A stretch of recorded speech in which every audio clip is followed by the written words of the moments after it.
Oh, good evening.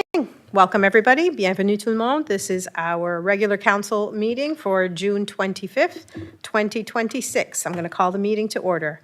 We have regrets from, this evening, we have regrets from Councillor Foster. Number 2 on the agenda, invitation to stand and move. At any point, if there's anybody who feels the need to get up and move around, you feel free to do so. Number 3, are there any additions to the agenda? Councillor Digdon. Thank you very much. I have a community grant request for District 6, and that is to the Lower Argyle Harborview Cemetery that I'd like to add on, Okay, please. we'll add that 14D. Thank you. Does anybody else have an addition? I have an addition.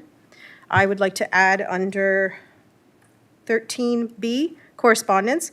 I'm going to read the findings of the Ombudsman investigation. So if that is okay with everybody, I'd like to add that to the agenda. All right, can we have somebody make a motion to approve the agenda as amended? Moved by Councillor Bourque, seconded by Deputy Warden Saulnier. Any questions on that? Seeing none, all those in favor signify by saying aye. Aye. Contrary minded? Motion carried. Are there any conflicts of interest to declare this evening? Okay, seeing none, we'll move on and know that you can declare them at any point on the agenda. Number 4, presentation. At this time, we don't have a presentation this evening. Number 5, the approval of the minutes. So we have 5A, the minutes of May 28th, 2026, our public hearing minutes. Were there any issues with those minutes? Seeing none, they are approved as presented. 5B, May 28th, 2026, our executive council meeting minutes. Any errors, omissions, any issues with those minutes? Okay, seeing none, they are approved as presented. Number 6, council announcements. Is there a councillor this evening that has any announcements that they would like to make? Councillor Bourque. Thank you, Warden.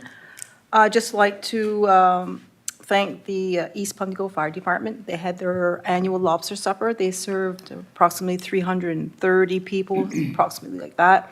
So it was a big event. They do it every year. They do it well, and I just want to thank them for doing that for our fire department. Thank you. Deputy Warden Saulnier. Thank you, Warden. I'd like to thank the people of the area, I guess, not just my district, for being patient with all the components coming from the windmills.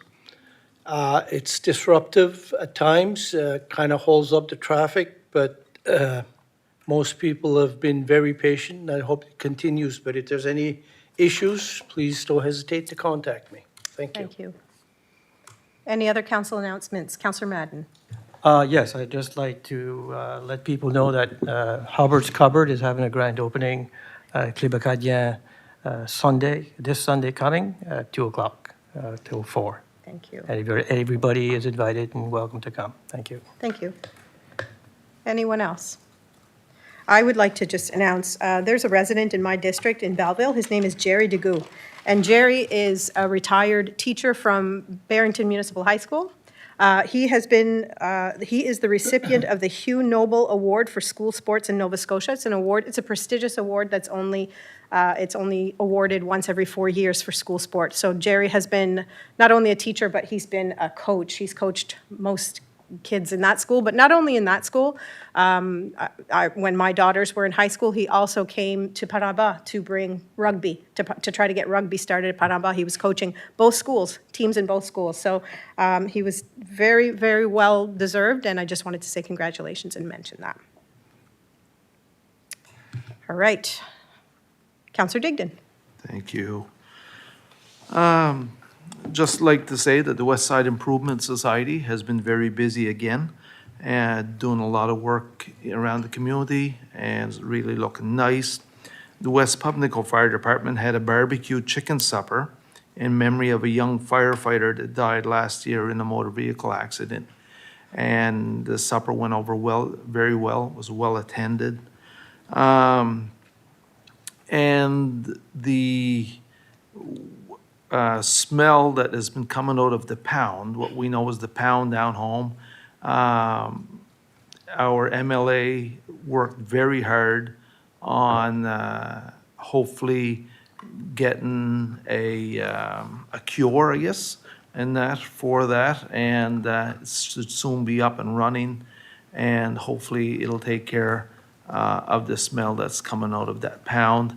I know it's been a long time going. I'm sorry it's been a long time going, but when you're dealing with different governments and different departments in government, it takes time. And I know that former Councillor Calvin D'Entremont worked on it. Councillor Surratt worked on it.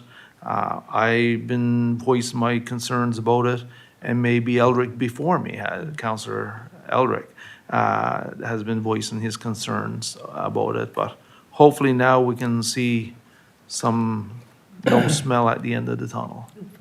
Yeah, so thanks for everyone that's been working on it, and to our MLA. Thank you. Okay. Anybody else? Seeing none, we'll move on to number 7, Warden's Report. So the Warden's Report for the month of May is attached. Thank you. I want to say thank you to Chantal. She's so good at always putting this together. I send her the information. She puts it all together. She's cleared up some formatting issues that may have arisen from my last report. Just showing, because sometimes, well, like a day like today, I had multiple events today, and there are different things that happen on different days, so it's a little bit more clearly stated there. I wanted to mention a couple of things. We had the State of the Region at the Cineplex, so there was myself and the 2 other municipal leaders, Warden Cunningham and Mayor Mood. Our MLA, Colton LeBlanc, was there, MLA Nick Hilton was there, our MP Chris D'Entremont was there, as well as the Federal Minister of Fisheries, Minister Thompson. And it was on growth economics in our area, and they wanted just kind of a snapshot of how things were going. And from there, a few different ideas actually came up. And one of the things that came up that we had talked about, but on my report as well, was the Warden Cunningham and Mayor Mood and myself are now going to make a commitment to meet more regularly, the 3 of us, so that we can talk about our priorities and kind of making sure that we're keeping on track and who's doing what and how do we move these things forward. So that kind of came from that, so I wanted to mention it. Yeah, any questions on my report? Was a busy month. June was a busy month too. Okay. Seeing none, we'll move on to number 8, committee reports. Are there any councillors who have any reports they'd like to make on any of their committees? Okay, seeing none, we'll move on to number 9, staff reports. So we have 3 reports. 9A is the clerk's report, 9B is the department head report, and 9C is the building permit report. You've had the chance to look at them ahead of time. Any questions for any of those? Councillor Digdon? Not so much questions, is just, as a councillor, very happy to see the growth that is happening in District 8. Agree. It may be happening, in other districts as well, but I go through District 8 many times every day, and there's at least 2 new homes going up down there this year, and a apartment building and that going up. So it's just nice to see the new growth happening in our municipality. For sure. Thank you. Thank you. Okay, we will move on to number 10, 7-day notice. We don't have anything for 7-day notice for this agenda. 11, old business. We don't have anything for old business. Number 12, for decision and discussion. So we'll start with 12A, Cummos Hill Wharf. So the Cummos Hill Wharf, we have a couple of attachments. I think they're the same, to be honest. We have had a group come forward about the wharf. So there was the potential of a business going in, and we made a decision to keep that wharf as a recreational facility. So we want to make sure that it stays that way, that it's for community use. We've been the ones kind of maintaining it. We've been making sure that it's taken care of and that it stays there for the residents for recreational use. However, a decision was made that we should probably make sure that we have things in writing to make sure that liabilities are addressed and insurances are there, just to be sure that if something happens that we're making sure that our bases are covered. So there are some options that were outlined in this memo that has been attached to the agenda. There's the possibility of a lease agreement. There's a possibility of a license agreement, and then a memorandum of understanding, which is we call that an MOU.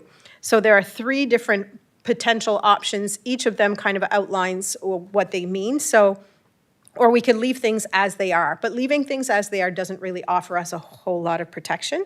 However, the lease, so I'll just quickly go over. The lease agreement is a legally binding arrangement. I'm just going to make this bigger.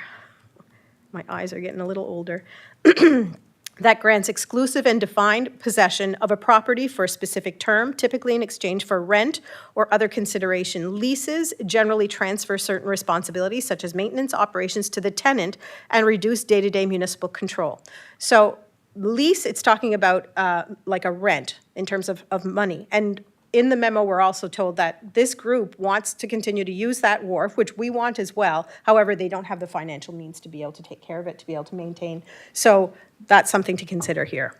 The other potential is a license agreement. This is a legally binding permission allowing a group to use municipal property under specific conditions. It does not grant possession or tenancy rights and remains non-exclusive and revocable. This structure allows the municipality to retain control of the asset while clearly defining responsibilities, insurance requirements, and liability protections. So that is something we could potentially think about. And then the MOU, the Memorandum of Understanding. It's a non-binding agreement that outlines intent, cooperation, and general expectations between parties. While useful for describing partnership, objectives, and community benefits, it does not provide sufficient legal protection or enforceability when dealing with a physical public asset. I could go on and on, but I feel like that is probably all I need to read about that one, just to kind of show it doesn't give us a whole lot of protection. So we have some things to consider. Do we want to proceed with a lease agreement? Do we want to proceed with a license agreement? Do we want to proceed with an MOU? Or do we want to take no action and leave things as they are? What is the wish of council on this one?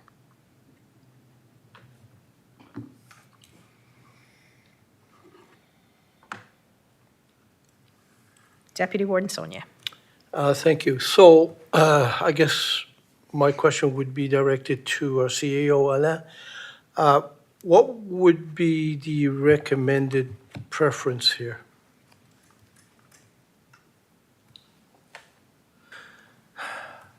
Well, from a staff's perspective, through you, Madam Chair,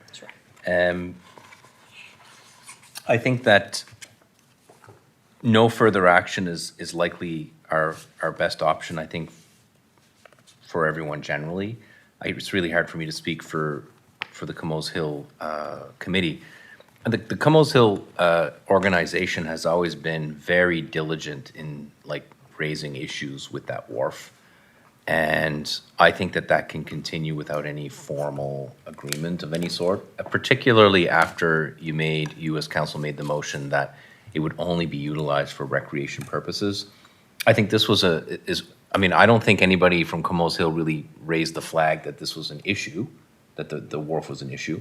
I think they were concerned that it would be used for purposes they didn't feel were appropriate. And I think you've addressed that as council. So for now, I think the course of action is probably nothing unless they made an insistence that some other more formal agreement is required. The risk of getting some sort of an agreement with them is that now they might be in a position where they feel they should be making decisions on something with something that is funded by somebody else. And I think for now, I don't see it as a high risk to just leave the situation as is. For liability purposes, we have that already. That's already on us. We're not passing that on to them. And sometimes when you have agreements with organizations, you can inadvertently cause a problem from a legal perspective. Oh, who's supposed to do this or that?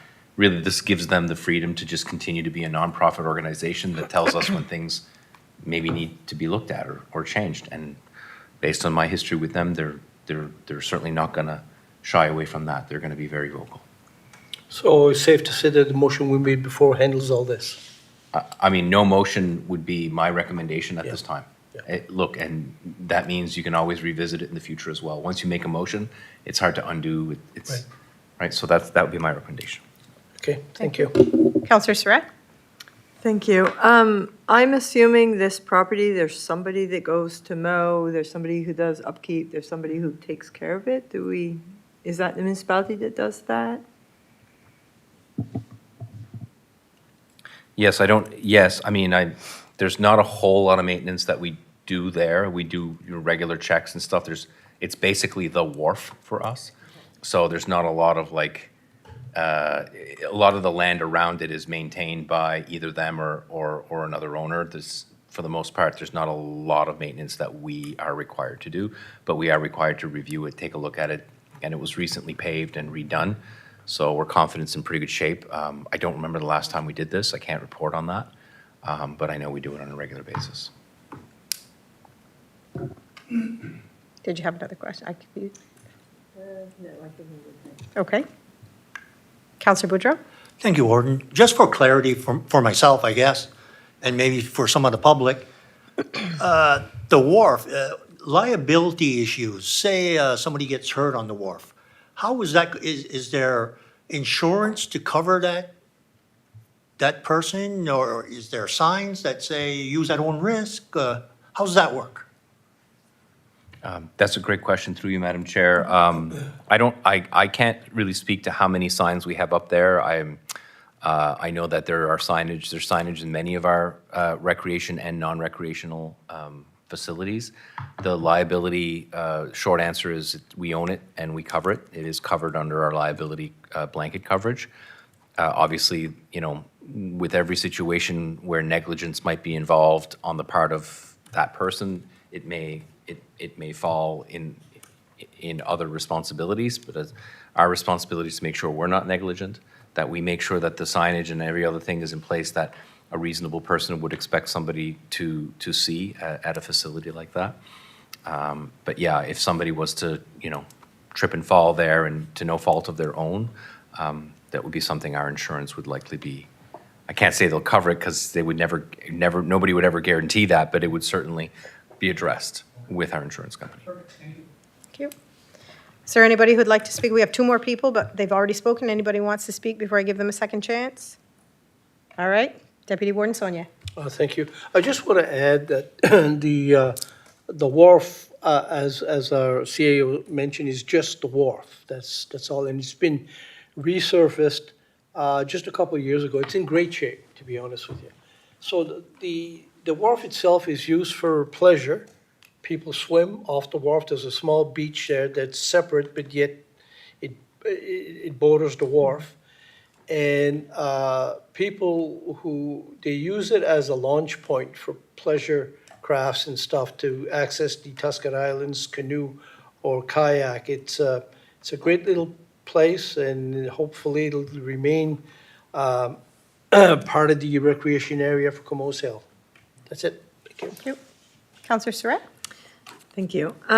Yeah, I was a bit confused when we received this because I was trying to understand what was the purpose of it. So what I'm, just for clarity's sake, understanding is the municipality owns this asset. It falls under the insurance of the municipality. There's very little upkeep or maintenance to it, but there's a group of concerned citizens who want to make sure that it stays recreational. Is that the basic summary of what is here? And so the question is, this group, who are also saying they don't have the financial means to do more than just voice it. concerns, could go into some kind of legal, it'd be basically giving up some part of a legal agreement if we did one or two, or even three, memorandum of understanding? And I felt kind of the same way you did. I thought that they were looking for, or we were looking for, a legal agreement when I read through those options. So, but what I'm understanding, what I'm hearing now is exactly the summary you just gave, but leaving things as is would be okay to do. We're still covered, in terms of the municipality, there's no liability issues to us. We're still okay. They still have use of the wharf, as they always did. So entering into any one of those options is not going to enhance any of this for them or for us. No, correct. Okay, Yes, you are correct. No, it will not. right. Okay, so it was more just, I guess, information sharing, because I also felt like we had to pick one of these. Yeah. Okay, Can I just note, and I'll just say it in Do you your... wanna put your- No, Oh, it's okay. Is that, you know, when we were talking about the recreational issue or the, I guess, the commercial issue that occurred, that you were considering as council, there was talk of a lease agreement between the two parties, but that was before that motion was made. So I think the idea still didn't go away, like it was still something that people were talking about, and so we just want to settle it in the sense that, you know, it's not necessary now that that motion's made. We will be respecting the motion that it's recreation only. Of course, if they have additional concerns or issues around that, they're welcome to return, and that's kind of the point, like, we'll just leave that open. We don't need a formal agreement for them to do that. okay. Is that cleared up? Okay. So, having heard all of that, are we okay to leave things as they are? Or and is there somebody who wants to come up with a different solution? Counselor Surratt?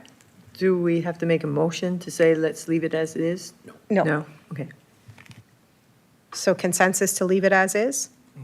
Okay, okay, thank you. We will move on. 12B.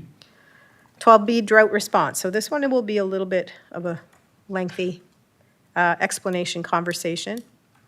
So, as we know, drought is becoming the new cool thing.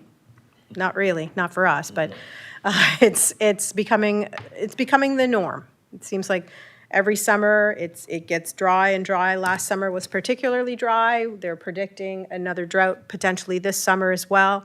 We've had residents reaching out, concerned about, I know I've had conversations with residents concerned about what is the municipality's role going to be this year? How is that going to play out?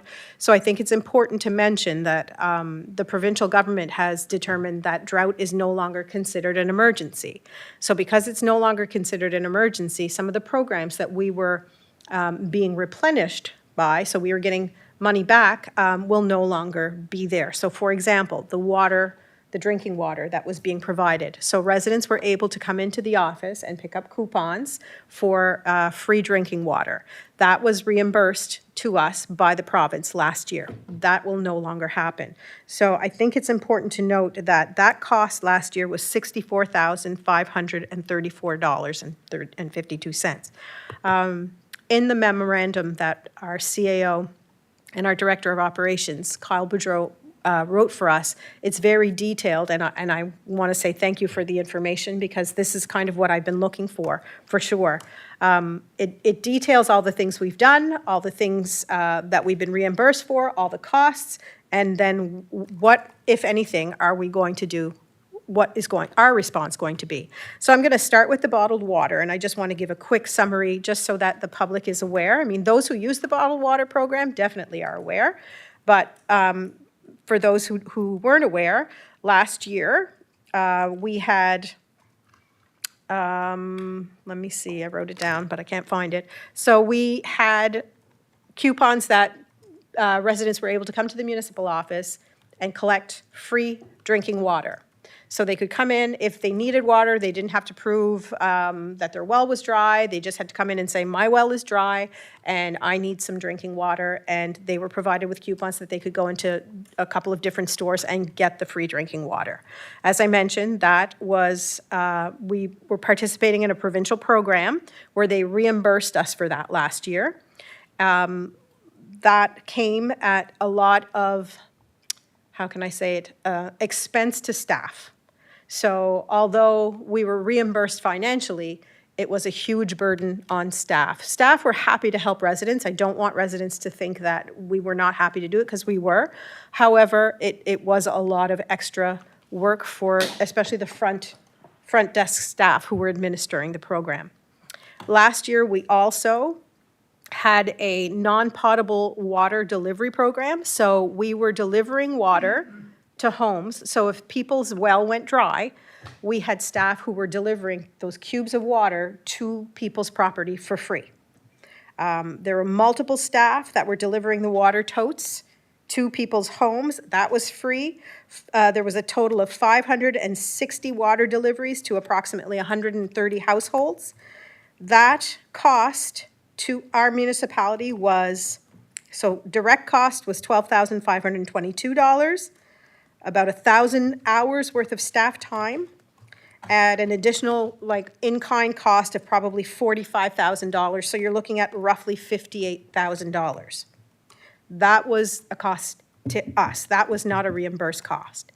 We also had, as our strategy last year, our well lending program. So we have a well lending program where you can get a loan to dig a drilled well, a loan of up to $22,500. The term is for 10 years with an interest rate of 3.5%. And basically, if it's not based on your income at this point, it's based on, you need a well, you come in, you borrow the money, you go through the application process, and over 10 years, you're paying it back monthly through the municipality. So those were the three things that we worked on last year as part of our strategy. The non-potable water delivery was very, very much appreciated by residents. And the staff at the municipal office who were delivering the water could feel how well received it was. However, it hugely impacted services. So something had to give for those staff to be able to deliver the water. So those are conversations we have to have. We have to think about what all of this is going to mean if it all plays out. So now we're in a situation where we know that drought is no longer an emergency. We know that drought is going to continue on. Luckily, we had rain this week and a lot of rain, so that helped. Hopefully that helped some situations. But I'm sure myself and the rest of you are seeing those totes going by with people filling water already. We've said here before, you know, a local solution is the best solution. If we could have, and I've said it before myself, if everybody could have a good working well, we wouldn't even be in this position. But we understand that's not always an option for everybody.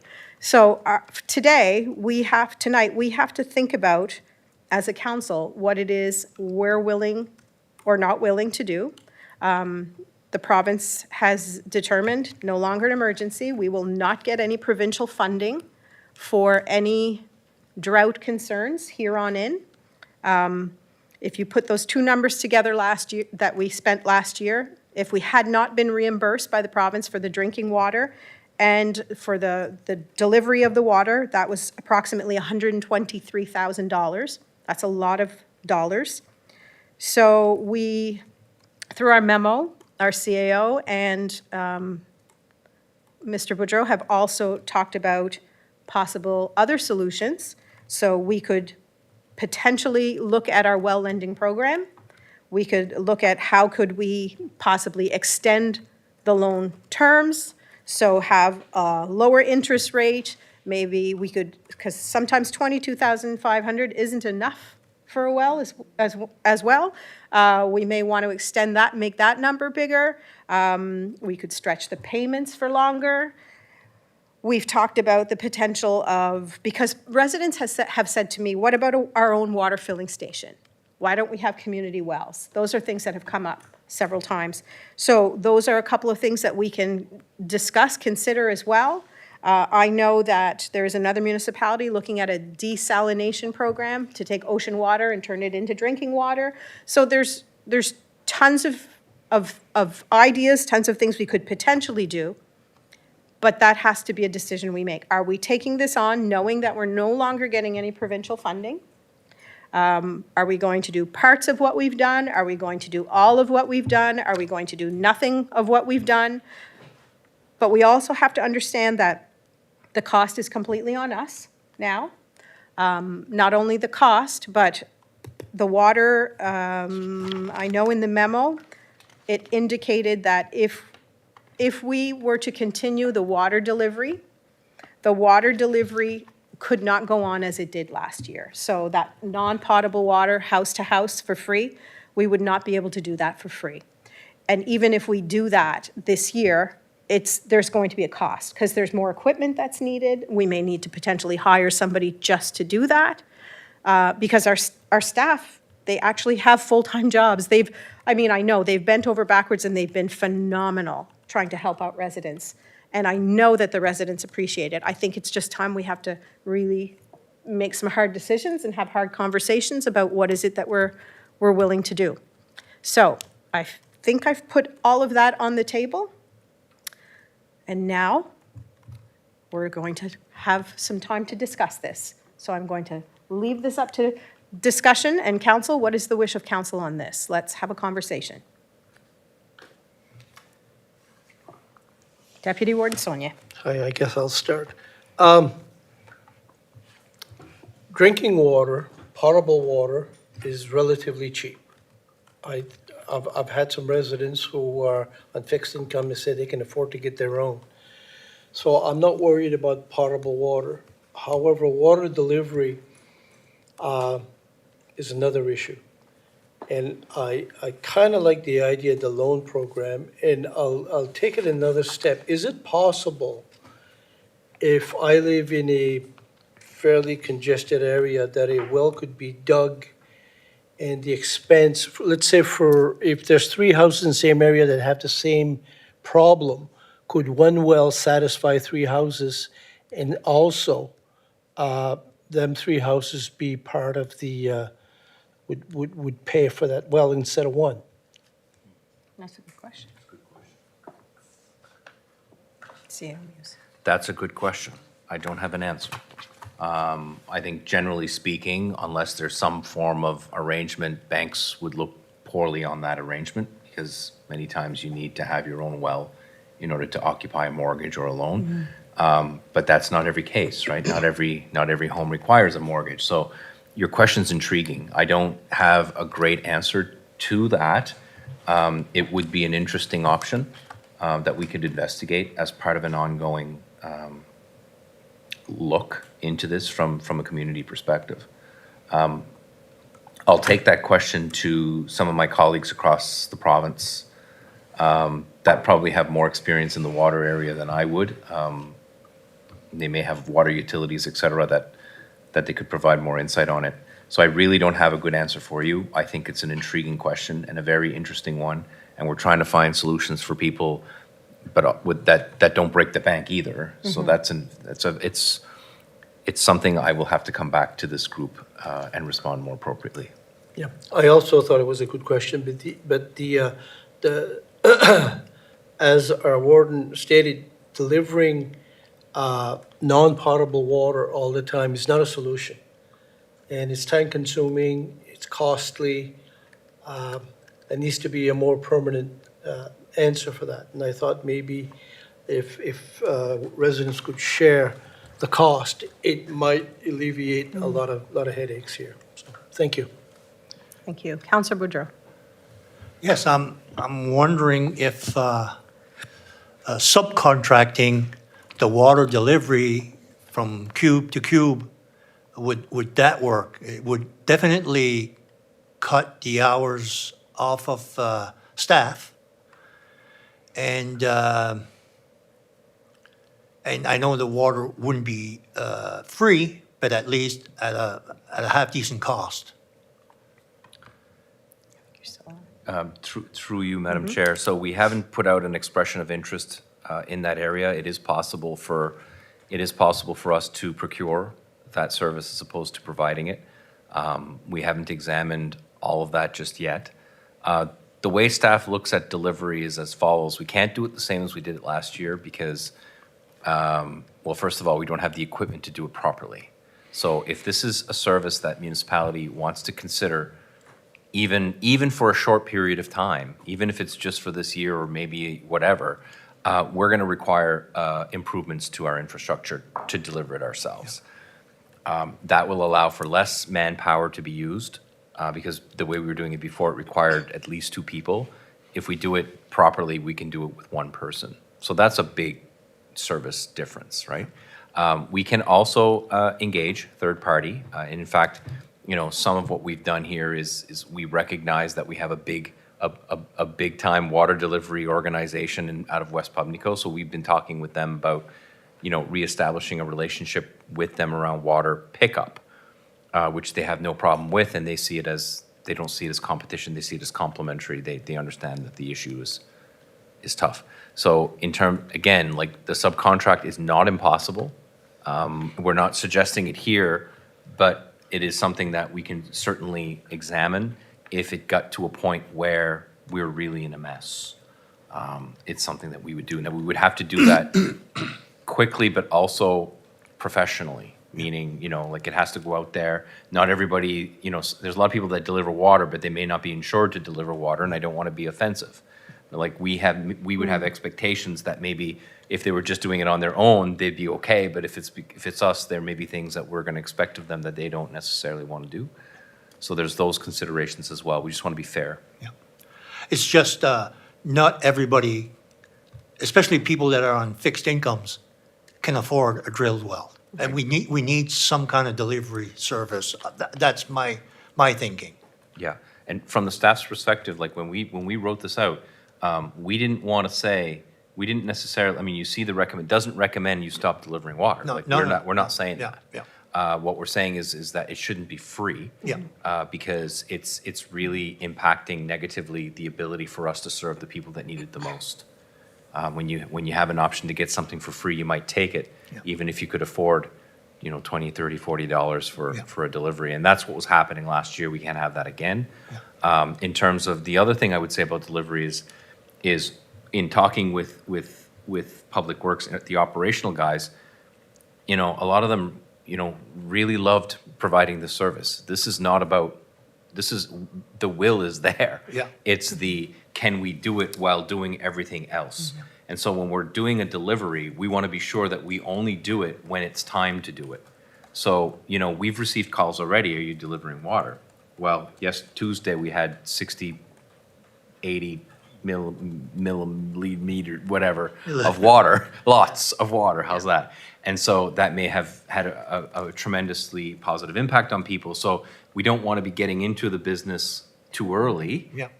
Because we're still mowing lawns. We're still maintaining for the kids. We're still doing all those soccer things. So we could do them both, but we're not fully equipped to do them both at all times. Yeah. So what we're saying is, hey, look, if you want to do this, we'll do it. But when the water tables in Hebron that are every day monitored get to a certain level, it's at that point that we would execute that kind of service, but not before. Even if some people may need it before, we're not prepared to deliver that service until that time. And so if delivery is something you still want to continue doing, I strongly encourage the investment that we've put out, that we figure that we need a new trailer and we need the new equipment, and we expect that the costs will be in or around $15,000. We're getting pricing, and if you do want to deliver that service, we can have that stuff ordered and brought in soon. It's not tomorrow. And we do have budget for that kind of investment, if that's the will of council. Thank you. Thank you. Councillor Bork? Yes, thank you, Warden. Coming back to Councillor Saulnier's question about sharing wells, I believe that would be a good short-term solution, but a long-term solution, it wouldn't be a favor to a household owner, because when you want to sell a property, you have to have your own well pretty well. So I don't think it's a short-term solution, maybe might be good, but I think what we have to maybe think on is probably trying to get more people to have new wells and work on the loans, maybe reduce the interest rate or extend the payment terms or something like that. I think that's what we gotta, because if you don't have a well, a good well, your household ain't very good. So that's what we gotta get everybody to get good well water. So, and I do believe paying for delivery is a good idea. Thank you. Councillor Madden? Thank you, Warden. I as well, I think this delivering of water is good, it's needed, but it's a short-term solution. We go to the same houses all the time, and there's nothing wrong with that, but there is a problem, and they are going to need a well at some point in time. Even if we deliver water, we deliver it every week, one delivery maybe, they're still going to run out at times. So this is a short-term solution. I think we have to educate those residents that in their best interest, they should be looking at digging a well or a drilled well, and we should be able to help them on that, whether it be a long-term loan, and they have to understand that it goes with the mortgage or the deed, so that if they do get rid of the house, that follows them. And if we explain that to them, I think that would make sense, and with low interest. But the longer we go for the term, the sure enough, it's going to be cheaper. But then at least they have peace of mind that they have water. Like, I know some people are expecting companies like, oh, I don't know how we're going to do it. So short-term delivery, but it can't continue. If we have to charge to recoup so much, sure. But educate the people that this is going to have to go a different way. So short-term, long-term is get the wells, help them financially. If it's a 20-year loan, it is. We'll get the money back. Thank you. Thank you. Councillor Surratt? Similar to Councillor Madden, I'm struggling a bit around the short-term versus sustainable solution, and struggling around the low income and ability to get a loan, even a long-term loan. And so where there was, conversation about whether a person receiving water would have to pay, but I also wonder if there's something in there, if you come here for water, you actually sit down with somebody and talk about what does financing look like. Understand, because I think when you hear loan, certainly if it's a person who's aging and they hear loan, they haven't had a loan maybe in 50 years, and now they have to think about having a loan, that would be super scary. And so maybe it is a stipulation that, because we are already June, we're already summer, and so we're to this point where we can't just, I don't think we can just kind of up and leave, but at the same time, we can't create a sustainable, this is not a sustainable I agree. solution. And so I wonder if we have a staff member who is designated to sit down with folks who come in for water, to talk about what those loans look like, what does the payment look like, because you and I, we had a conversation earlier, and when you said the payment, it wasn't as scary as just thinking about having a loan. So maybe if you sat down with somebody, understood what the payment was, it wouldn't be quite as scary, and we could get to a more sustainable solution, because we can't just Band-Aid each summer. We're gonna have this again next summer, so I think it should be part of that. And the other question I had, or the other, question, was whether our community development officer has been engaged at all to see if there's other grants or other for low-income individuals to be able to get a well of some kind. Through you, Madam Chair, almost certain, I don't want to speak for Scott, but I'm almost certain we did not go into that route yet. The low income, no. Not for the low-income side, no. I mean, we've examined funding models to support us in providing a service to the community, but not one-on-one individual with low income. I think our best approach there would be to sit down with Minister LeBlanc and his team to see what could happen there, because if somebody's low income and is in a home, oftentimes they qualify for grants under the community services, the Department of Community Services. It's possible that some people already tapped into that. You can only tap into it so many times over a period of time. So, but I don't know that well is really high on everybody's list on something, but when you run out of water, it's the most important thing, you know? So these things are usually, they're usually, putting in heat pumps, or they're, replacing roofs and et cetera. So we will have that conversation with them and see whether or not we can collaborate on getting that, because we don't want to take away the expertise that the MLA might have with his staff that fill this out, I think, on behalf of a lot of citizens. It's an excellent question. We'll follow up on that for sure. Deputy Warden Sonia. Thank you, Warden.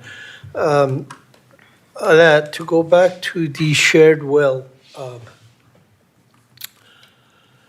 I understand, or partly understand the laws that exist today, but can't a contract be signed for any particular thing if the two owners are willing?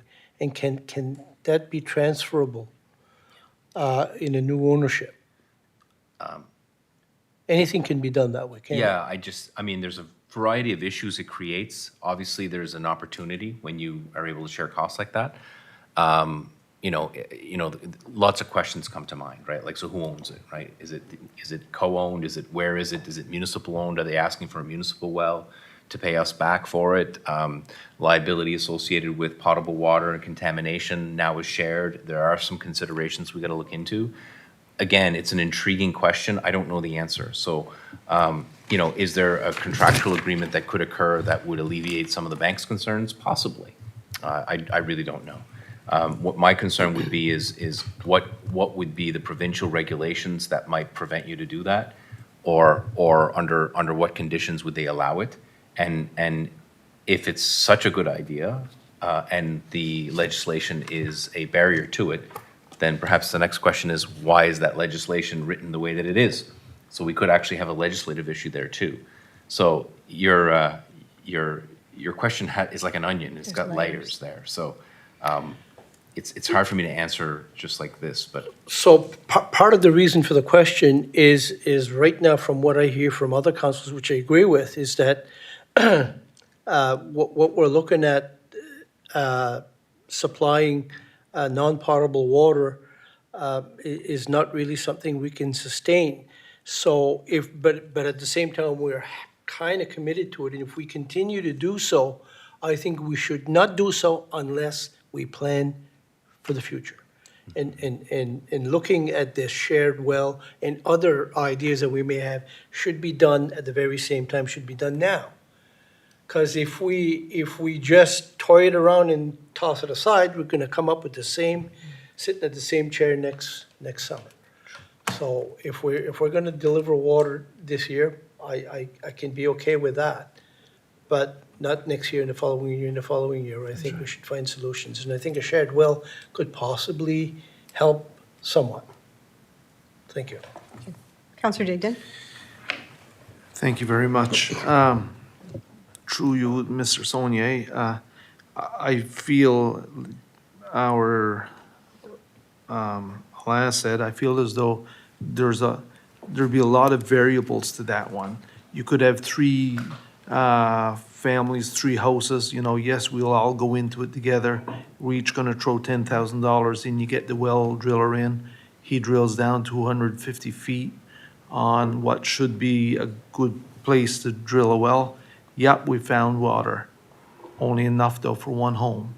And that, so I feel as though all of a sudden, and the flip side of that, if you get water, everything's going well, something happens that well, you've actually lost 3 people then without water. The way we're going, we can't keep delivering water for free. There's nothing free nowadays, folks. Everything's going up, and it's a cost. It's a big cost to our municipality. There's no saying it's not. Thank God we have the owner, Mr. Cunningham of Paul's Water Service. Like he's often said, he's never going to see anyone without water if he can help it. But at the same time, the tote system, I don't believe that we had set up works that well. It works great for the people that's receiving it and everything, but at the same time, I feel as though there may have been some abuse to that program, and it's too bad because sometimes it's that abuse that hurts, somebody else. As far as the provincial government, although they're saying they're not going to help anymore on this part of it, and it's not really an emergency, really, I don't know how that is. Maybe they're right, but this problem that we've been having with drought in Nova Scotia has been more localized to this end of the province than in any other areas in the province. So, maybe they could help out some, really to help the people of this area. But I'm all for, we have to have, or the people have to have, there's a fine line there too, like, we as a municipality, I feel as though we can help, but I feel as though the people have to help themselves sometimes in this, with this problem. And sometimes if you keep giving out the water or whatever, keep dropping it off for them, some may not actually go ahead with programs that may be out there to help themselves. So, it's very sad. There's no saying it's not. I was involved last year with the water distribution, and when people have no water, they're in dire consequences. There's no saying they're not. But at the same time, we have Mr. Cunningham with Paul's Water Service that often said, he'll gladly fill up totes for people and help them out. And I don't know, maybe somewhere's along the line, I'm just thinking that there may cover District 6, 7, 8, and 9. Maybe we should be looking at a program or at a spot maybe for a localized well here around the Tusket area, if there's any, that could help out the other areas, where people could come in like they do in Yarmouth, and that with their own totes. And I know it's costly. I know it would be a big undertaking, but at the same time, there may be programs out there for municipalities or whatever that could help out in those cases. And it may even be something to approach your provincial government with and say, okay, we've got X amount of dollars to put into this program. Can you put some into it as well? Because like I say, it has not been a problem right across the Nova Scotia. It's been more localized to this end of the province. Thank you. Thank you. I know there's no perfect solution. It's, like I said, it's a tough one because, I know I've heard it from residents, well, water is a right, and it is a right, but as Councillor Digdon said, but it's not free. Every time we turn our tap on, it costs us something, right? And I'm listening to all the pieces, and when I hear the education piece, I do think that that's really important, and to think about conservation. I know this time of year, I'm already watching how we're using water and making sure that, we're watching our well, and we're, making sure we don't always flush the toilet and we don't always run the water when we're brushing our teeth and those types of things. We have to think about those pieces as well. The other thing that I'm thinking about, and I am going to share this, it's personal, but I am going to share it, and because Councillor Surratt mentioned it, sometimes we are afraid of the thought of a loan, especially if we're a little bit older. But my mom, when she was, I think, 78 or 79, came in, our well at home was always terrible, and she decided she wanted to sign up for the well lending program. So she came in and she signed the paperwork, and I came with her. And, I asked the question. My mom was 78 years old. The loan's for 10 years. What if she doesn't live 10 years? Which, in the end, she did not. But that loan continues on with the person who takes over the house or buys the house, which ended up being my sister. But I believe it was roughly an $18,000 loan. And I'm just going to say it because I think it's important that people understand the affordability. Her payments were $122 a month. They were roughly $122 a month. I understand that is a lot of money for some people. So as we said, can we figure out how to take that payment and stretch it over a longer period of time so that it is more affordable? I think we want to work with residents. I think we all feel like the best solution is everybody having their own well that works really, really well for them. But how do we do that? How do we do that? Because on the flip side of that, if we were to continue those services, so if let's say we continue with the bottled water, we continue delivering non-potable water, let's say that's $120,000 of taxpayers' money. Not everybody is using that service, right? So everybody's paying for that, but not everybody's using that service. And if we have, we've heard it, when something is free, sometimes people come get it because it's free and they don't necessarily use it. So, but it's somebody's paying for that still. So it's all of those pieces that we have to put together and think about. So how do we, and the other thing is, that I was thinking about as I was listening to the conversation, if we continue in a short-term solution of delivering non-potable water and charge, in the memo, and I didn't mention it, but the person should have to prove that their well is dry. It's just been a matter of, my well is dry. But is it? Because we've had people coming, multiple times. Is it that it's dry or is it that it's free? And I don't want anybody to take offense to that, but it does happen. The abuse of programs such as this does happen. So we have to ensure that those tax dollars are being spent responsibly. That's our role. So we have a lot of different scenarios on the table. We've had really good conversations. So we have to think about, are we delivering bottled water? Are we going to do non-potable water delivery? Are we going to think about extending our well lending program? Do we want to look into potentially a water fill station or desalination or something else later on down the road? So those, when I think about all of our options, those are kind of the 4 things that we should really think about. So do we want to continue? So when we make a motion, we should include those pieces. Are we going to?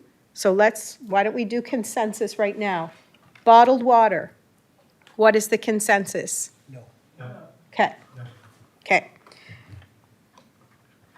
Water delivery, At a cost. at a cost. At a cost. Okay, so I know in the memo, it was mentioned that,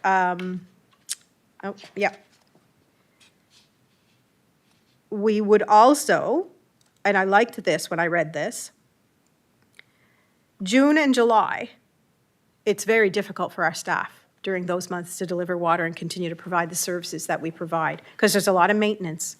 There's a lot of maintenance that those are the people who are delivering that water. So should we be providing during June and July? Or do we wait till August? Those are things to think about.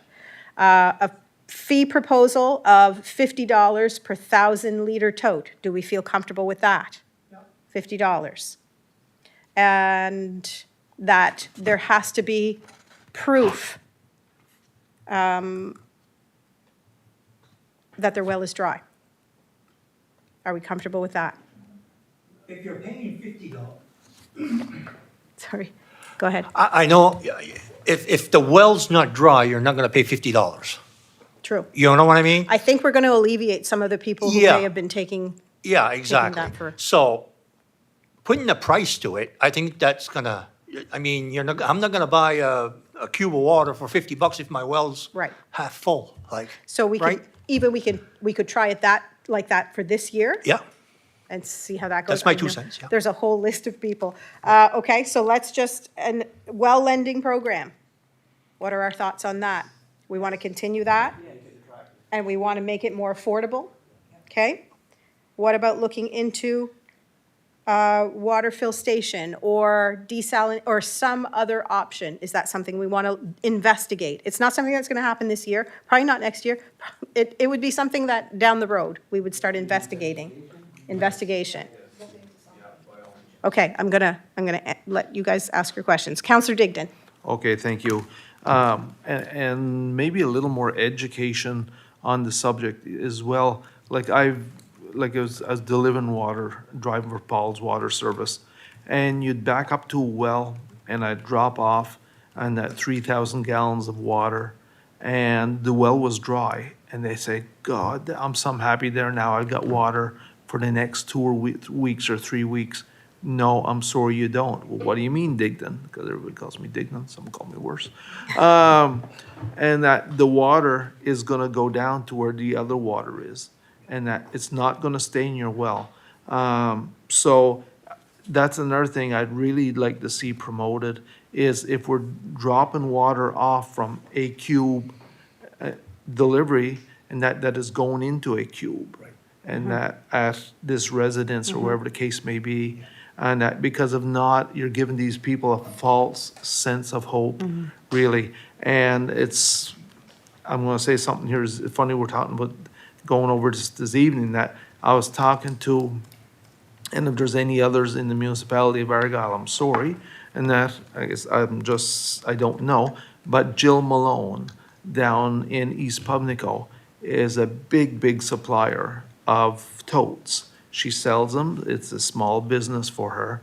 Right now, she's waiting, and that she's at least 2 loads of totes already sold when they get to her place, and she don't know, and that when these 2 loads are even gonna get to her place. So if people wanna start looking other places or whatever, and that for totes, it might be the time to start looking, folks, before your well is dry, and that you need this water. And she is gonna let me know soon she gets some, and that, or gonna get some, and that, okay, you can put my name out there. And I told her I'd put her name out, because you often see on Facebook, Yes. where can I buy totes? You know, so, I'm all for the delivery at a cost, because nothing is free. And again, I don't have a problem with water, I don't have a problem getting water delivered to people that have this problem, but at the same time, I know somewheres along the line, somebody's gonna say, well, why is my tax dollars going to deliver water for these people? And that I've got my own well, and that you don't take anything off my taxes, you know, each year, and that for this service that you're providing, that is really of no use to me. Yeah. So, that's, I want to stop there. Okay, Thank you. thank you. Counselor Surratt? I was having a hard time saying yea or nay when you were asking the questions because, one, I don't know if I completely understand whether we have the staffing to be able to do it. So that was hard for me to say yay if we didn't have the staff to be able to do it. So that was one consideration. The other one is CAO, I've elevated you to doctor, Mr. Muse. CAO Muse mentioned $15,000 possibility for infrastructure. So I think we need to put that as well in our yay or nay, because we need to consider whether we're willing to spend that $15,000 for the infrastructure we need to do it. So part of her question, CEO Muse, was do we have the staff to be able to deliver water if that was something that we would decide on? Yes, we do, particularly if we do it not too soon in the summer, because people who may have anxiety around receiving it, that may not actually be in a drought situation. So we would consider doing that if the drought situation worsens. For sure, we'd be paying a lot of attention to that. The short answer is yes, the staff is able to do it, particularly if we invest in the infrastructure, which will take, it will have your HR, your staff person in order to execute that. Only have to be 1 instead of 2. And if we do it during a time where we don't have a lot of rain, well, the maintenance guys aren't mowing because the grass ain't growing. So we would be happy to shift gears, happy to do that, shift gears and help. That was we had that in our pre-planning for the year. We didn't anticipate this many questions this early, to be honest. So I think it accelerated this conversation, to be sure. I really appreciate the clarity that would come out of here so that we can actually do it and know that you want it done the way that we're doing it. Can I make a follow-up? Yes, go ahead. Just again, around the 15,000 infrastructure cost, we've all said it's short-term, and does it make sense if it's used for a summer? Or is there some use for that? If we don't have this program next summer, is there some use for the infrastructure we've bought? Short answer is absolutely yes. That was a strong consideration in the recommendation, is that not only will this increase the efficiency of water delivery, it will increase the efficiency of maintenance. There's only so many things that can fit on a small trailer, so we would be able to attack the maintenance of fields far more aggressively because we have more. We have more space we can bring more stuff with that one vehicle, right? Okay. Counselor Bork? Yes, thank you, Warden. I've got one of my questions answered about if we have staff, but you had mentioned June and July that we wouldn't be delivered, but what if the drought, No June. What if, the drought is June and July? What do you do then? So, And would June and July, like for this year, and then, because Yeah, that Oh, comment June, July relates for to this this year. year, This, okay. that comment 'Cause only related to this year, we're yeah. not ready. We're not ready to start right now. Like, we No. wouldn't be ready to start right now. No, but there's no big drought yet, Right. so. We will staff up. We will do what it takes to deliver the service, if that's the service that council desires. So before we get into that, we want to make sure that it was something that you saw in the short term as something that should be executed, and that's why we've brought this to your attention. What Yeah, if would- we need more staff, we'll get more staff, but then people need to understand that that's an additional service, and there will be costs associated with that, and there may be implications to that. But right now, I think we can handle it with our own. Okay. Can I ask one more Yes, question? absolutely. So for the loan program, what would be the best thing, extending, like, lower the interest or increase, extending the payment? Yeah. What would be the best scenario, like, would it matter, or? The best scenario for the person borrowing the money is extending the term of the loan. Well, I guess both sides of the fence. Because you got an extra 5 years to pay off something, your monthly payment's going to be considerably lower. The interest change would go from 3.5 to 2.0. It will have an impact, but it will not have as much of a financial impact as the length of the loan. The decrease in interest rate it reduces the amount that actually comes out of their pocket. So it depends on how you look at this. If you're looking at your monthly payment and what you pay per month, adding 5 years to the term is the answer.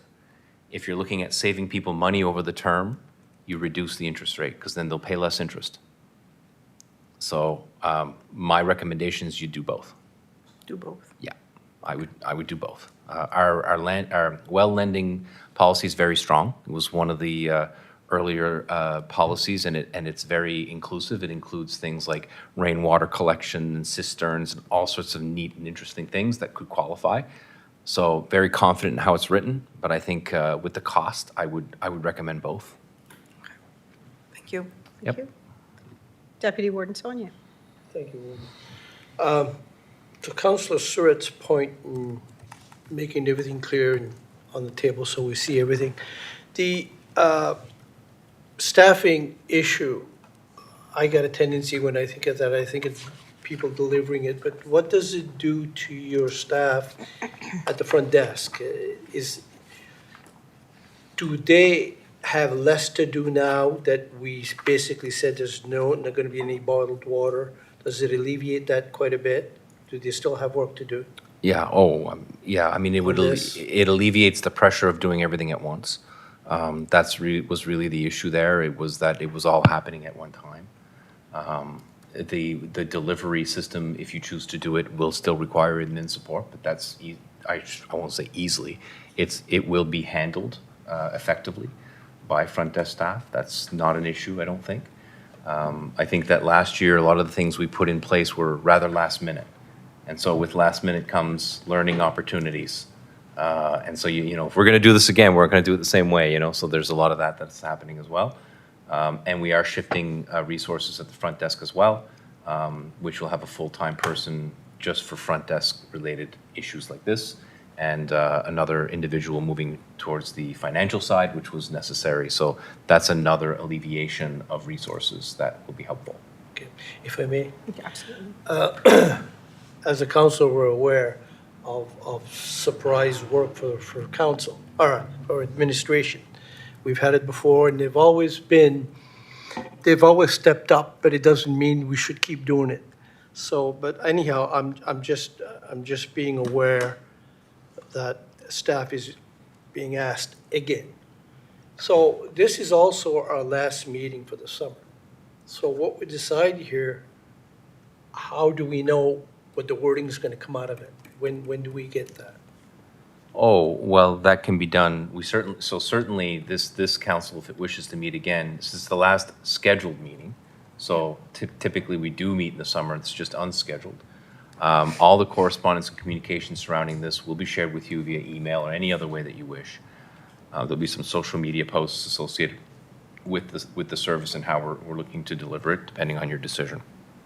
Insofar as the well lending is concerned, I can foresee a special meeting where the policy amendments would be brought to you 7 days before that, and you would make a change. And once you did that, it would become effective on that date. So I do see another meeting in the summer for that very purpose, if not other things. Hope that answers your question. Thank you. Councillor Digdon? Thank you. I've said it before and I'll say it again tonight. I'm so happy to be part of a council that I believe works hard for their people and wants to help their people. The only thing I guess we've seen and the way things are going, status quo will not keep working for this problem. But I think we've got some, we've had a great discussion. We've got some good things now for staff to follow up on and go from there and see what happens. And if it takes another meeting or 5 meetings this summer, we'll be here and we'll be here for the people. Thank you. I completely agree. It's actually what I just wrote down. With the province saying that they're no longer helping with this, we could have easily walked away as well. It's a choice that this council is making to support our residents.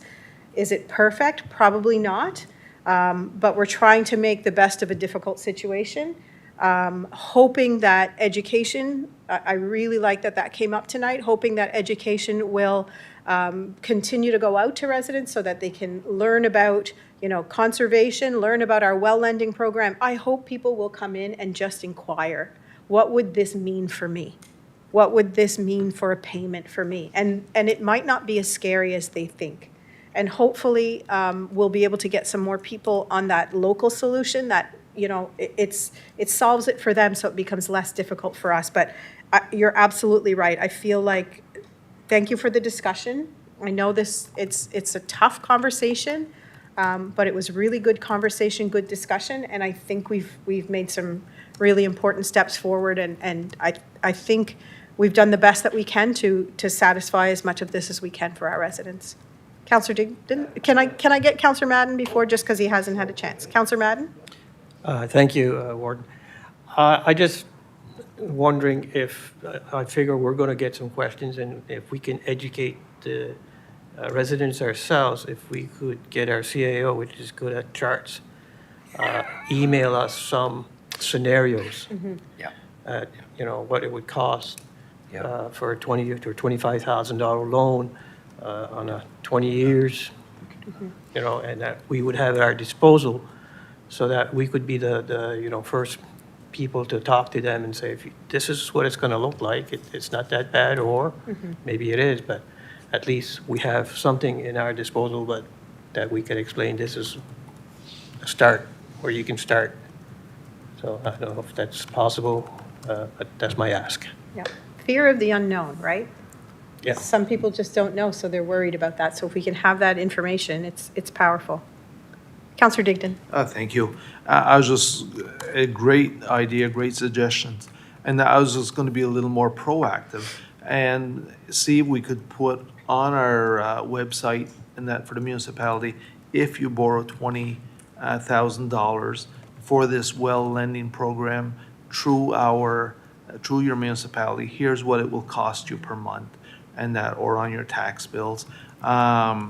Different ways maybe for them to, again, putting water in a well and that during a drought is not really helping you. It'll be money that you're throwing out. So just, we do a little piece too and put it out there in the public to educate our public as well. Agree. That's all. Thank you. Thank you. So we need to make a motion now that we've had all this conversation. So our motion needs to include that we are not going to provide bottled water, that we are, for this year, and I think we should state it that way, maybe I'm wrong, for this year, we are going to continue a non-potable water delivery system at a charge of $50 per 1,000 liter. That's what we said? We are going to ask staff to look into amending our well lending program to extend the period of time and lower the interest rate. And we are going to ask staff to investigate potential longer-term solutions, community-based solutions. Does that satisfy what you need to know? Yes, it does, but I do want to make a correction. When I stated that the well lending program was a policy, that was an error. It's a bylaw. So that just makes the change a little slower. Not impossible, just puts us to task to get things going as quickly as we can so that that process can go through.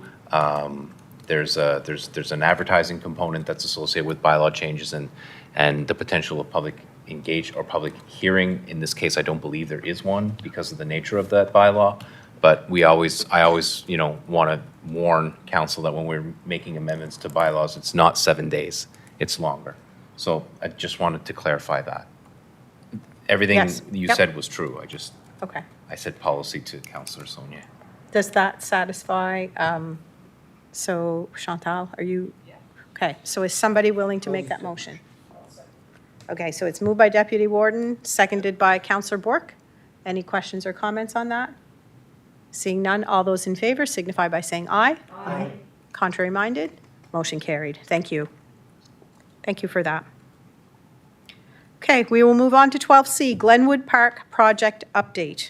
So there are 3 of us in this room who are on the Argyle Recreation Commission, and we've been looking at improvements to Glenwood Park for the last few years. There is a plan there is a plan in place for the different parts of the improvements. There's an accessible kayak launch that has already been worked on. There's a beach volleyball court there that is not in use yet because of turtles. However, it is there. We're working on the turtle solution. And now we're looking at making where people can go swim accessible, because it's a little bit dangerous right now, to be honest. So there is a cost. Applications have been made for some funding. So we've received, it's a total cost of $107,160 cost for that improvement, and $40,000, please correct me if I'm wrong, $40,000 in funding has been received by the province. So the remainder of the cost will come to us as a municipal unit, so for $67,160 in municipal funds to cover the remainder of the cost for that project. So there is a suggested motion to move to authorize up to $107,160 in capital improvements for the Glenwood Park Beach swimming area, increasing municipal contribution by $52,160 for a total authorized contribution of $67,160. Somebody willing to make that motion? Moved by Councillor Madden. Do we have a seconder? Seconded by Councillor Boudreau. Do we have any questions or comments on that? Councillor Surratt. I'm just trying to recall if we had included this in our budget.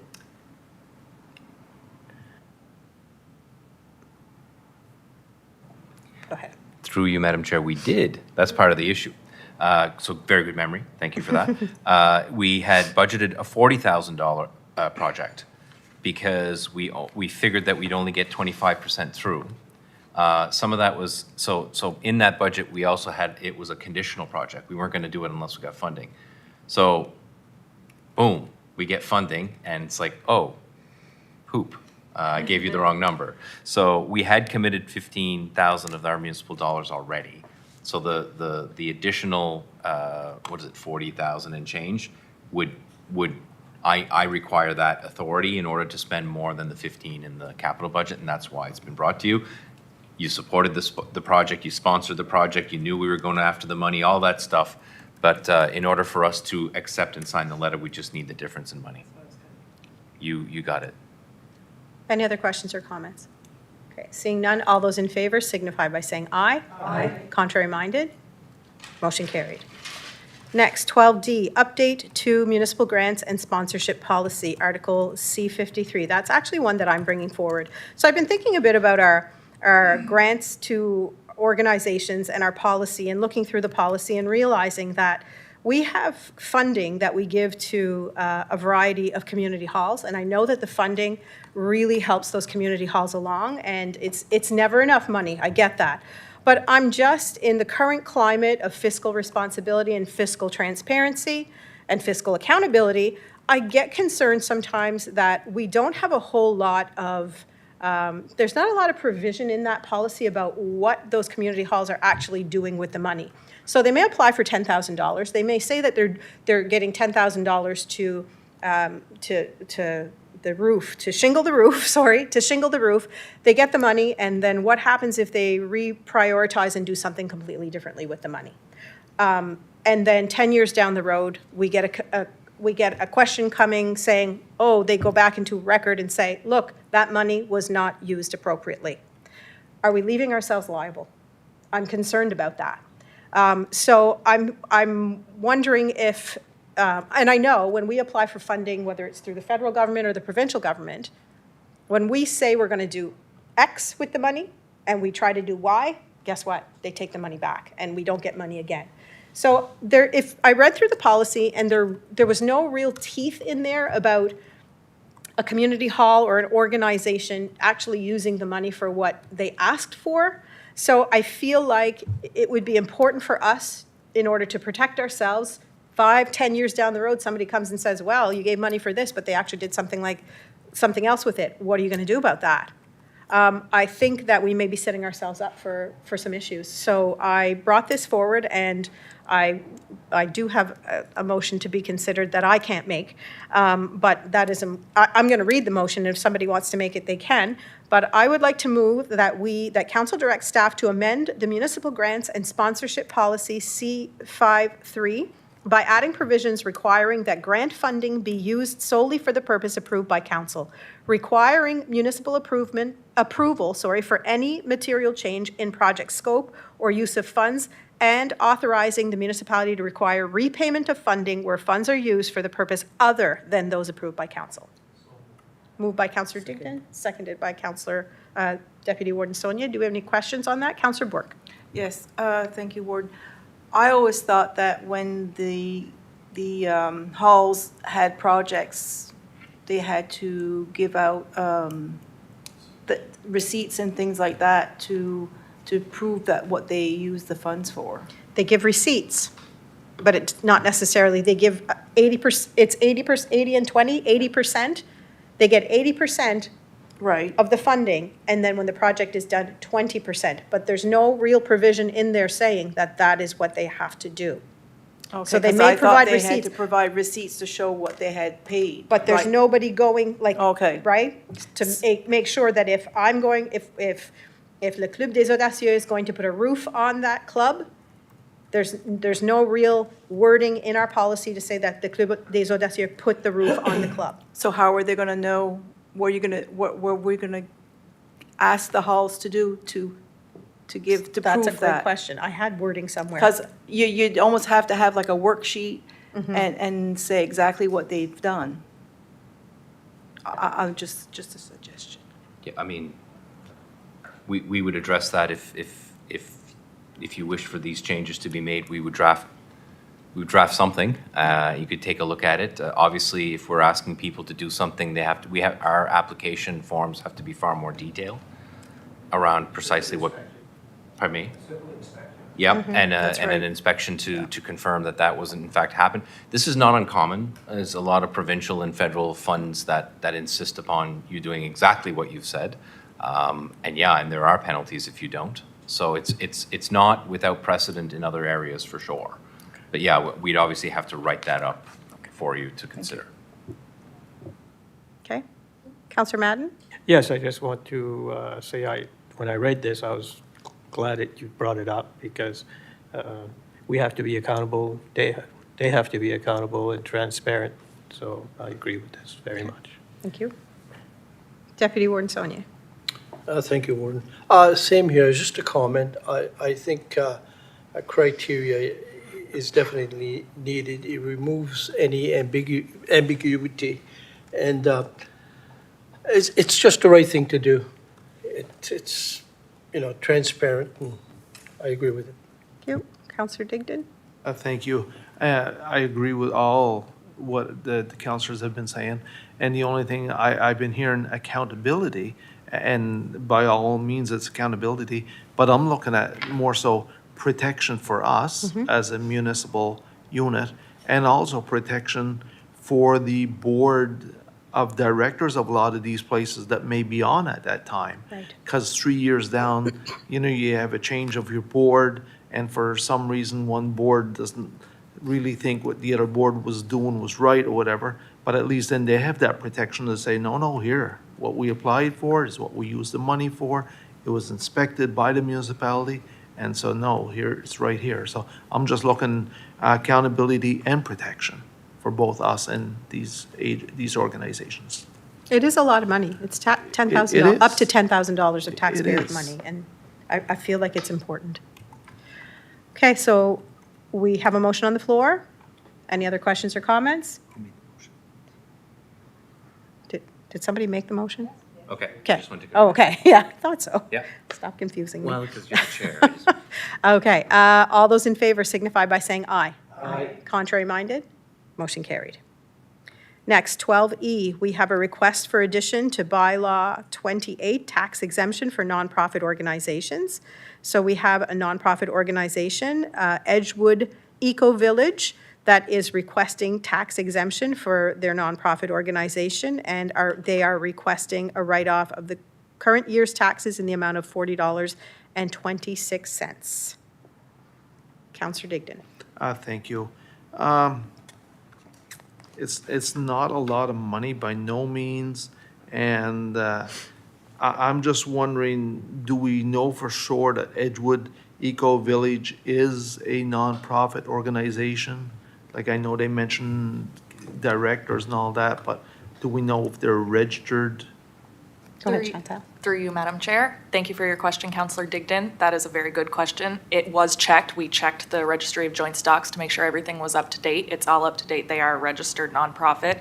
I also wanted to mention, it was not noted, but the tax administrator has reviewed this request and it meets the criteria if council wishes to go through with it. Well, if that's the case, then if we don't go through with it, and yet they've met all the, what they're supposed to do for this tax exemption, and we don't go through with it, well, then why not? So I'll at least make that motion. Okay. Do we have a seconder? Seconded by Counselor Boudreau. So we have a motion on the floor to add Edgewood Ecoville to Schedule A of the bylaw 28, tax exemptions for nonprofit organizations, and to write off the current year taxes in the amount of $40.26. Motion on the floor. Are there any questions on that motion? Seeing none, all those in favor signify by saying aye. Aye. Contrary minded? Motion carried. 12F. So summer meetings, typically, we don't, as our CAO said earlier, we don't schedule meetings. We end up having meetings, but when the need arises. So there is a motion, a suggested motion to recess all regular and executive council meetings for the months of July and August and call a special meeting if needed during these months. Is somebody willing to make that motion? Moved by Councillor Surratt, seconded by Councillor Bourque. Any questions on that motion? Seeing none, all those in favor signify by saying aye. Aye. Contrary minded? Motion carried.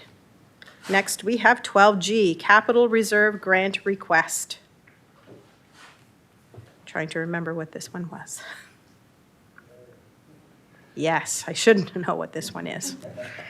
I should know what this one is. So this basically is, it's for the Mariner Center. In case you've forgotten, we are supporting the Mariner Center expansion project for a total of $3,067,067. Anyway, you know what it says there. 3.067. 3.067, thank you.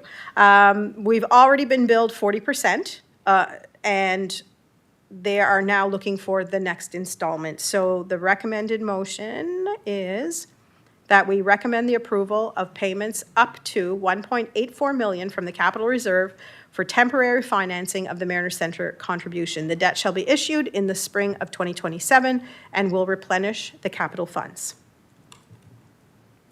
Nope, that wasn't the motion. That was the recommendation, sorry. Let me do that again. Let's rewind. The suggested motion is that we move to authorize the CAO to use existing capital funds to temporarily finance the 1.84 million in contributions to the Mariner Centre. Sorry about that. Moved by Councillor Madden. Do we have seconded by Councillor Surratt? Questions or comments on that?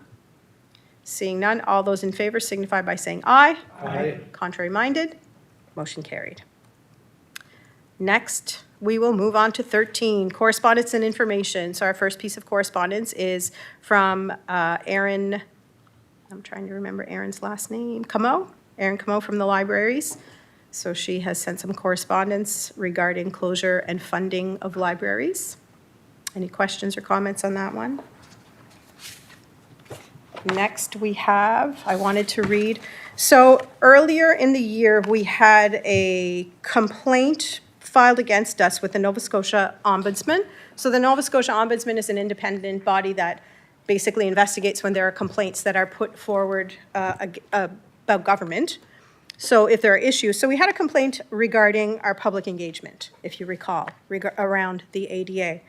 So in April, on my warden's report, I had mentioned that we had had a telephone conversation, myself and the CAO, with the Ombudsman. He gave us verbal confirmation of what the findings were.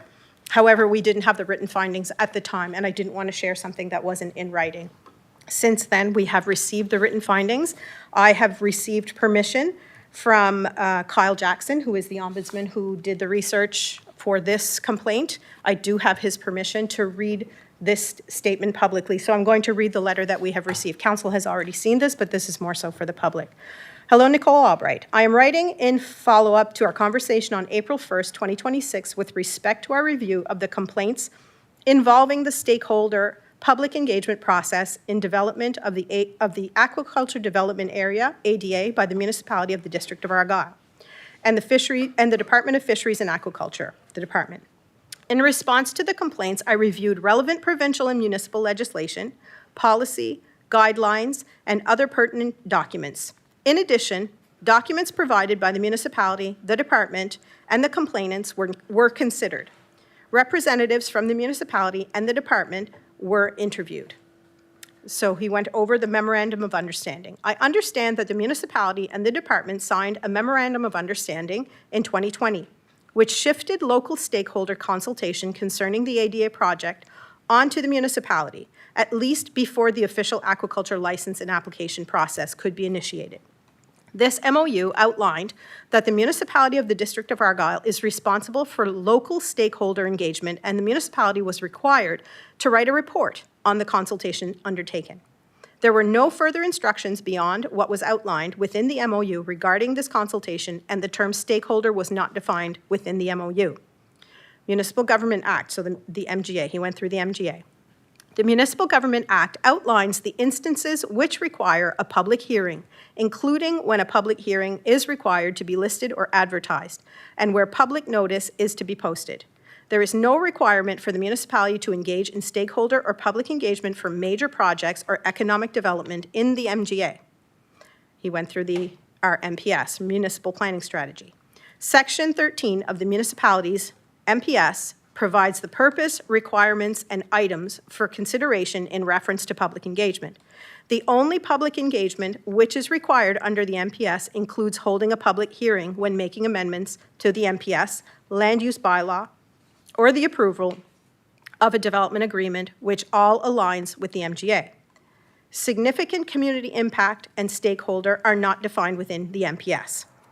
ADA consultation.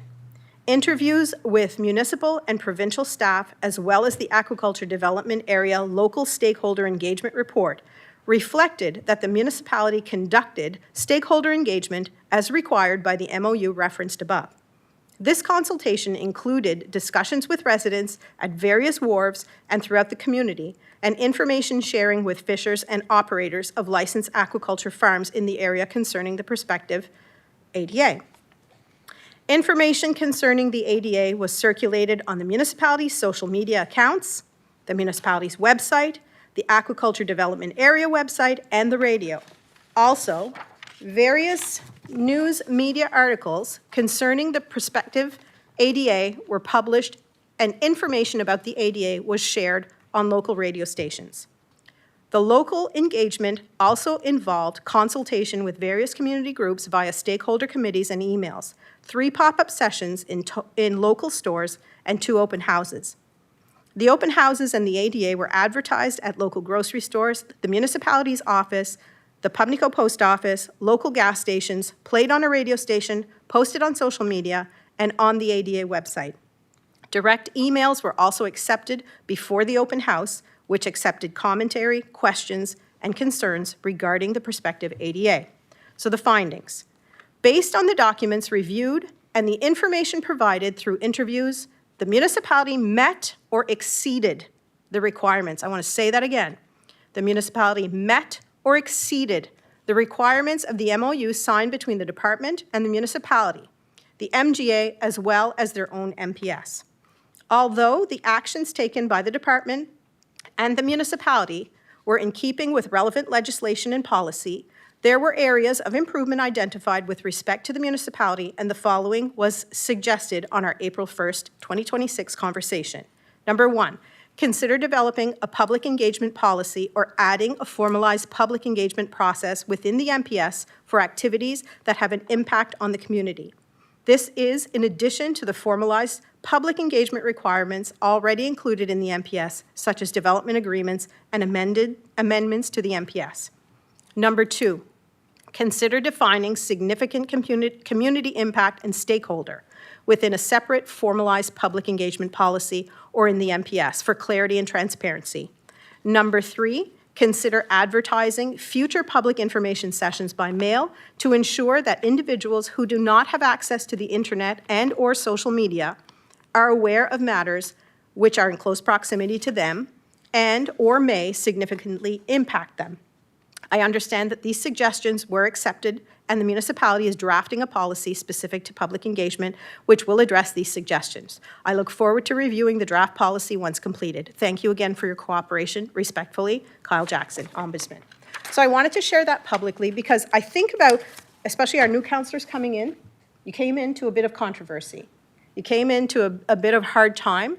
And I think it's important that you hear that we did do what we were supposed to do. So we have, kind of been thrown under the bus, and it has been stated that we didn't necessarily follow the guidelines that we were supposed to follow. So I hope that this brings a feeling of relief to some of you and a feeling of knowing that we did actually do what we were supposed to do, and we have been proven to have met or exceeded our obligations. I think it's important because I don't know about you, but I've had questions about this, and I know that the complainants who put in the complaint have received these findings as well. The Ombudsman did confirm that with me when they sent me the findings. So they have received this report, but I wanted to make sure that people who have questions about it, who have questioned me about it, hear it at this meeting. Questions or comments? Councillor Boudreau. Wondering how much, or if any, cost to the taxpayers For this wouldn't have cost municipal taxpayers. Okay. This is a provincially led initiative. I mean, somebody's paying for it, Yeah. for sure. But in terms of the municipality for the Ombudsman, Good, there were no municipal tax dollars for Good. this. thank you. Good question. Councillor Digdon? Very much, just for full transparency, will that letter be attached to the minutes of this meeting? It will not. Or- I asked that. I asked specific permission. So in order, because I wanted to attach it, that's why I had to wait to attach it last minute. But because this would have to, in order to have it attached to our minutes, it would have to be approved by the overall Ombudsman office. We could try for that, but it wouldn't happen at this time. Okay, so the reason they're not going to be or the reason that letter's not going to be attached in is beyond our control. It is beyond our control. I did ask permission for that, but the permission I was given, I was very specific to ask what I was able to do, and I was able to read the findings. Thank you very much. Okay, thank you. Any other questions or comments on that? Okay, seeing none, we will move on. We're going to go on to number 14, financial requests. So 14A is a community grant in my district from Patchwork Pals. They are requesting $700. So is somebody willing to make a motion to approve a council community grant in the amount of $700 for Patchwork Pals? Moved by Councillor Madden, seconded by Councillor Bork. Questions or comments on that? Seeing none, all those in favor signify by saying aye. Aye. Contrary minded, motion carried. 14B, we have District 8 Council Community Grant. So there is a suggested motion to approve a council community grant in the amount of $700 for the following organizations: Pumnico and Area Garden Club, Le Musée des Acadiens des Pumnico, Femmes du Musée, and Nouveau Horizon de la Baronnie. Is somebody? Moved by Councillor Digdon, seconded by Councillor Surratt. Questions on that? All those in favor signify by saying aye. Aye. Contrary minded, motion carried. 14C, District 9, Council Community Grant. So there is a suggested motion to provide a council community grant in the amount of $700 to Aidan Leo Goodwin Memorial Fund.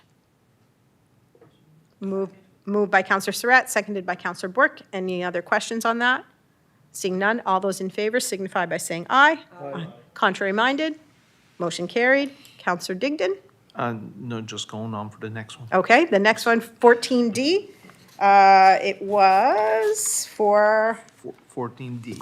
Yes. 14D. Do you want to Uh, read your motion? No, just to give a $700 community grant from District 6, and that to the Lower Argyle Harborview Cemetery.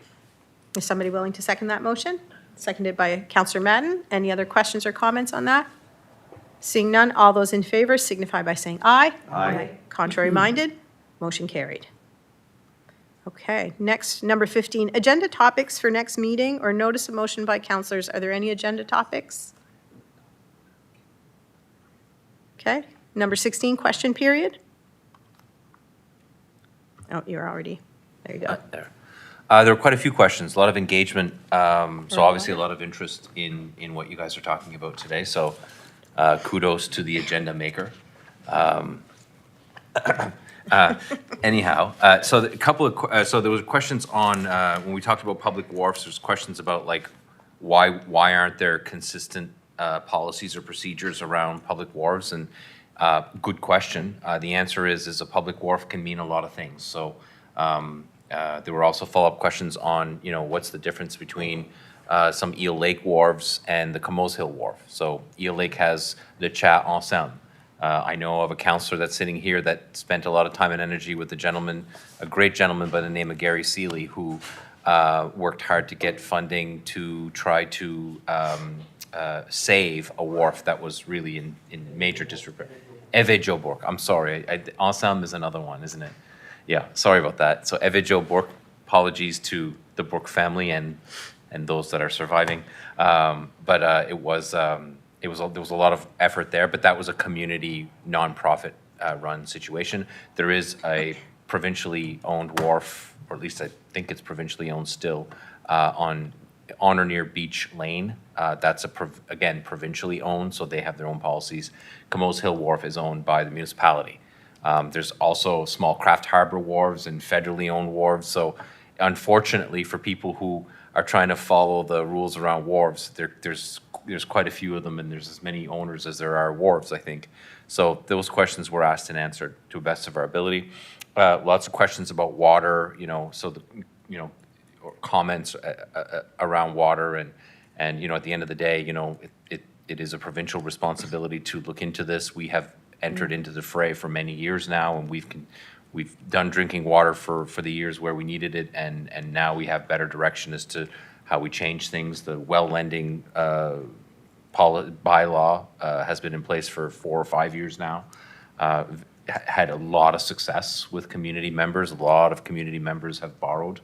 I think our balance is close to 550,000 right now, total guess, but it's close to that number. It was as high as 700 at some point. Lots of input. So what we see is community members trying to deal with their own problem, and that's what we want. We can't address every residential issue on their home. That being said, there's probably more things that can be done, and council has given us direction to look into more services that are maybe a little bit more localized than we're used to having. Obviously, you know, bulk water was collected rather readily from the town for many years now. It's a very convenient service, but it's not necessarily close for everyone in the municipality. Other questions surrounded fire protection around the wind turbine delivery. While this council was going on, I did email the chief and ask, what's going on with your communications with Elemental. Elemental is the company that is putting the wind turbines, erecting the wind turbines in the area. And so they are in regular contact. They know when those deliveries will happen. The choke point is the corner of 334, is it? And Black Pond Road, where the credit union is. You can see they did a lot of improvements there, but there could be a choke point. That's the biggest issue. I would like to provide some positivity around the fact that the Wedgeport chief has been in contact with them. He knows when those deliveries are happening. He knows when that choke point could be a choke point, and he's also advised the neighboring fire departments, who all have a mutual aid agreement. Not everybody's aware of that.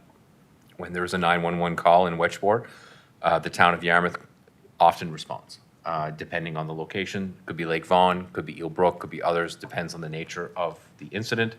Those mutual aid agreements are in place, and they've all been tapped on the shoulder and said, hey, listen, there's risk here. So the neighboring organizations also know and are aware and will respond. And so, of course, with anything like this, there may be a delay. If it just so happens that a 911 call happens at the very same time. But I think the department's doing everything that they can to try to alleviate that risk. It's not a REMO issue. It was asked whether it's a REMO issue. REMO is the regional EMO. Because it's not an emergency situation, it's not the jurisdiction. It's the jurisdiction of the fire chief in place, our own Mr. Jacquard. I think that's probably all of the questions that I received, or we had received. That most of them were answered on the social media post, but not everybody can see that, so. Councillor Boudreau? Yeah, excuse me again. I'd like to add to some of what our CAO has mentioned. I also talked to Jonathan Turner from Elemental, and he assures me there won't be any road closures, mostly road delays. So give yourself 15 minutes, whatever. I know there's a choke point like Alain mentioned, but they'll give priority to ambulances, fire trucks, police, whatever. So they're really good company to deal with. And if you've got any questions, just give me a call and I'll relay the message to John Turner, or you can even email or call him. So great guy to talk to. Thank you. Thank you. Okay. We have no on camera. So we are now at the point where there's nothing left to discuss, so we are going to adjourn. Thank you. All right.